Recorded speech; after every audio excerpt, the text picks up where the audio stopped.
안녕하세요. 주말에도 출근하는 불쌍한 닥터 J 장의사입니다. 나라꼴이 말이 아닙니다. 윤석열이 최악의 자폭수를 터뜨렸는데요. 21세기에 2024년 12월 3일 계엄령을 때리고 특전사와 707 특임대를 국회로 투입했습니다. 자, 문제는 계엄의 명분이 반국가 세력을 일거에 때려잡겠다 라는 논거를 내세웠는데, 직접적으로 종북 반국가 세력을 언급하며 국회가 범죄자들의 집단이라고 명시했습니다.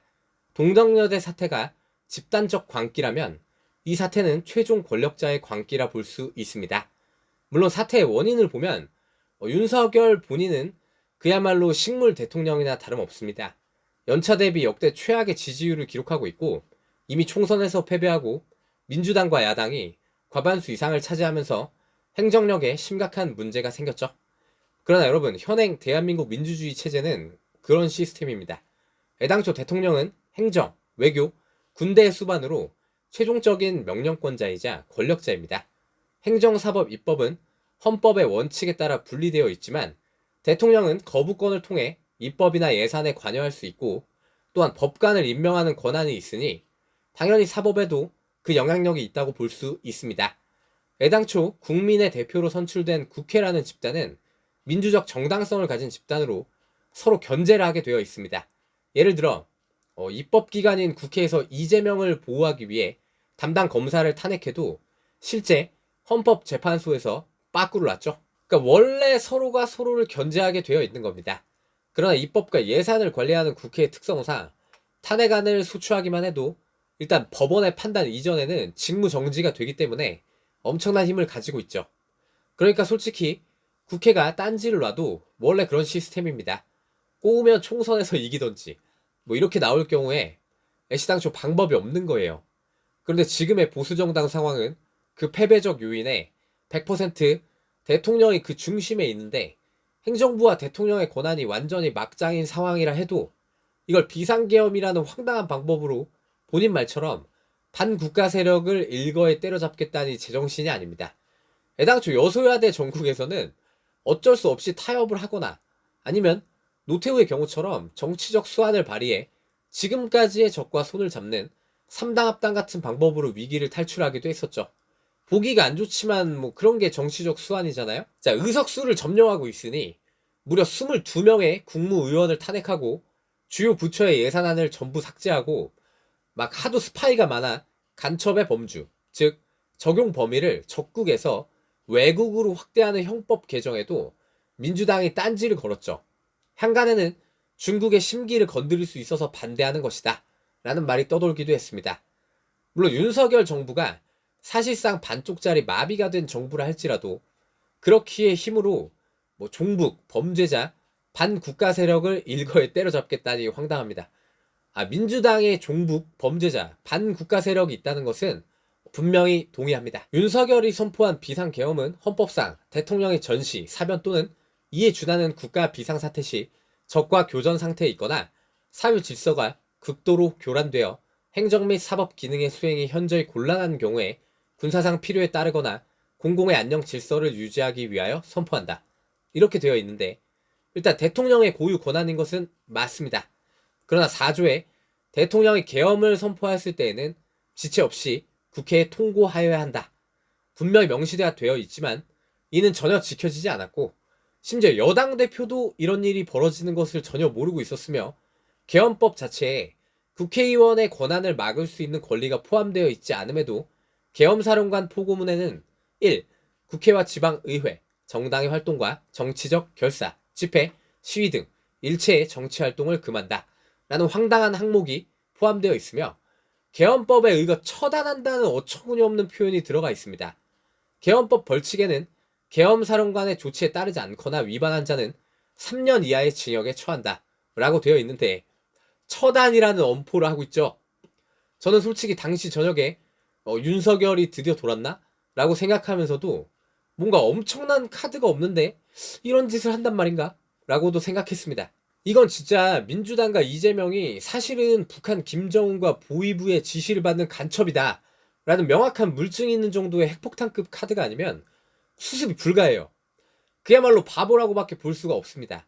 이거 정부를 넘어 보수 진영 자체가 멸망하게 되는 자폭수입니다. 그나마 동기어진하게 되는 것도 아니고 한쪽만 망하게 돼 있고 반대편을 견제할 수 있는 수단이 없게 만드는 엄청난 악수죠. 지금의 전국에서 민주당을 누가 막을 수가 있겠습니까? 그런데 그런 일이 실제로 일어났습니다.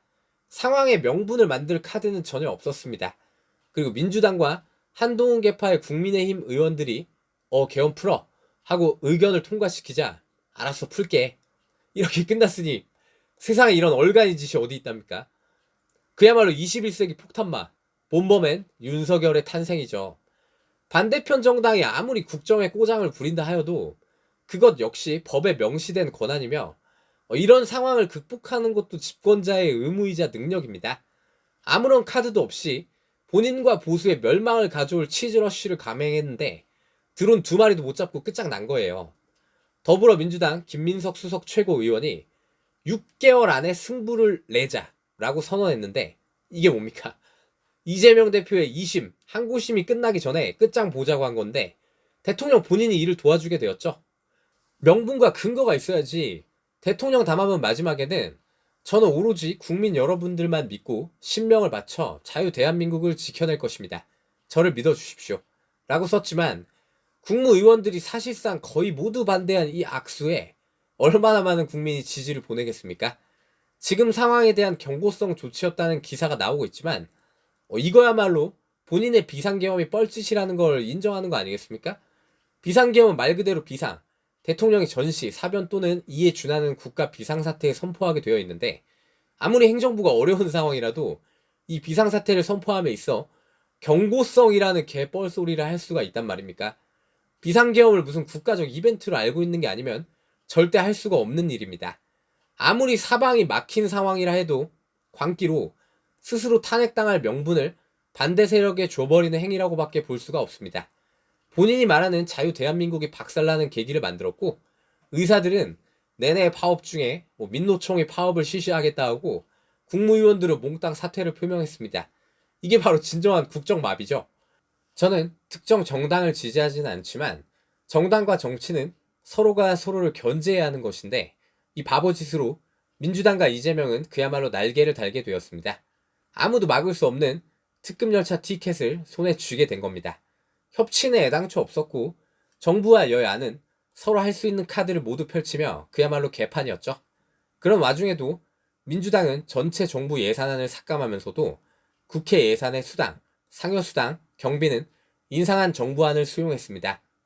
지들 싸움에는 협치를 안 하지만 국회의원 돈 더 주는 거에는 정부와 여야 모두가 다툼 한 번 없이 합의를 하는 이게 코미디 아니겠습니까? 민주당은 대통령실과 검찰 등의 특활비, 특경비는 전액 삭감했지만 국회의원 개인에게 매달 지급하는 특경비에는 손을 대지 않았습니다.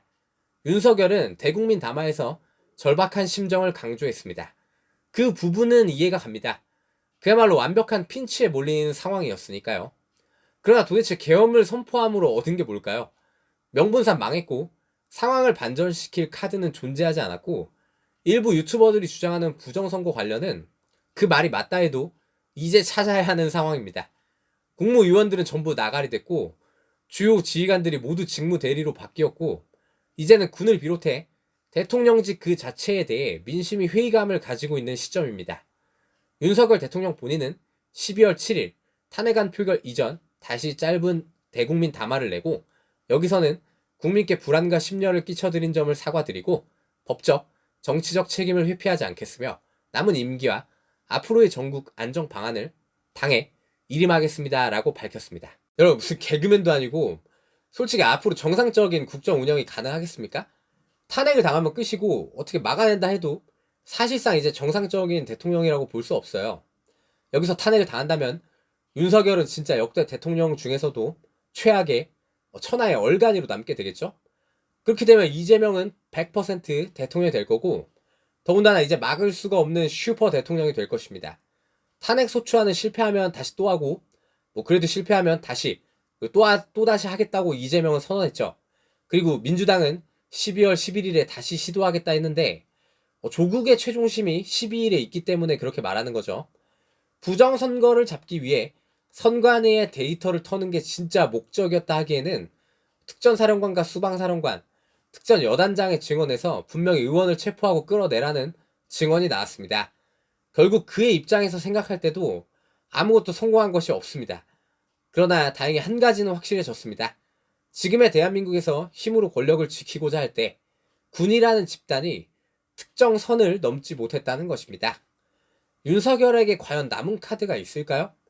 마지막 카드가 지금 선관위를 털었다는 건데 이건 지금부터 주장하는 측이 뭔가를 입증해야 하는 것이고 여기서 무언가가 나오는 게 진짜 마지막 카드입니다. 저는 솔직히 아무런 기대를 가지고 있지 않습니다. 당연히 윤석열이 순순히 스스로 물러나지는 않겠죠. 이제 군도 행정부도 윤석열에게 발을 빼고 국정원 1차장까지도 대통령 본인이 직접 이번 기회에 싹 다 잡아들여 정리하라 라고 증언했다며 모두가 대통령에게서 발을 빼고 있습니다. 이번 사태는 박근혜 때와는 전혀 상황이 다릅니다. 당이 분열하고 보수가 역대 가장 큰 위기를 맞이했다던 그 시기를 지나서도 그 다음 대통령이 다름 아닌 문재인이었기 때문에 불과 5년 만에 정권을 재창출하는 데 성공했지만 이 여파는 엄청날 것 같습니다.